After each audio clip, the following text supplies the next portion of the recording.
Bonjour Julien, gérant de la brasserie du 7e art. Donc aujourd'hui, on travaille en toute transparence comme d'habitude. On va vous montrer comment on fait les frites maison.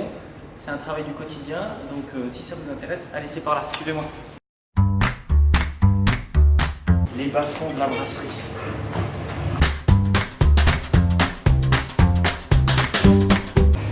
Pommes de terre, ça peut être utile pour les frites.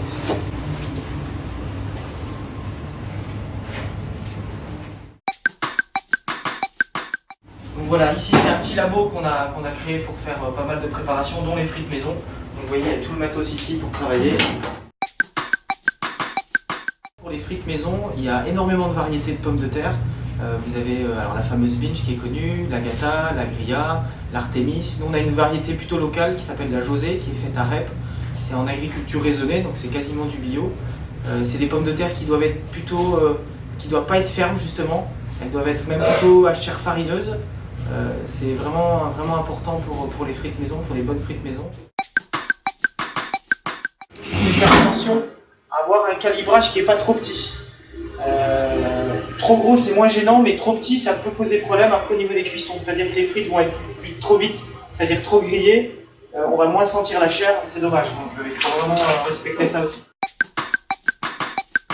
Souvent les gens, on a des gens qui nous disent « Ah mais j'ai eu le fond du panier », mais comme vous pouvez le constater, les patates elles sont pas encore carrées.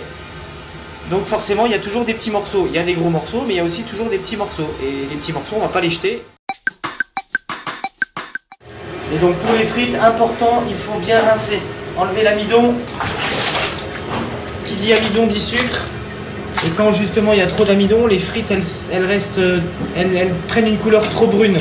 Les clients ont tendance à nous dire des fois elles sont trop cuites. Non, c'est pas qu'elles sont trop cuites, ça dépend des variétés, ça dépend de pas mal de choses. Donc bien rincer, c'est important. Il faut vraiment enlever tout l'amidon des frites. Vous voyez la couleur de l'eau déjà qui change un petit peu.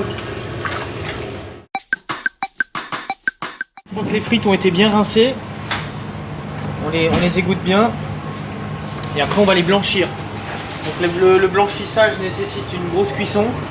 Les temps sont secrets, c'est secret de fabrication, donc c'est plus long qu'à la cuisson avant le service en général.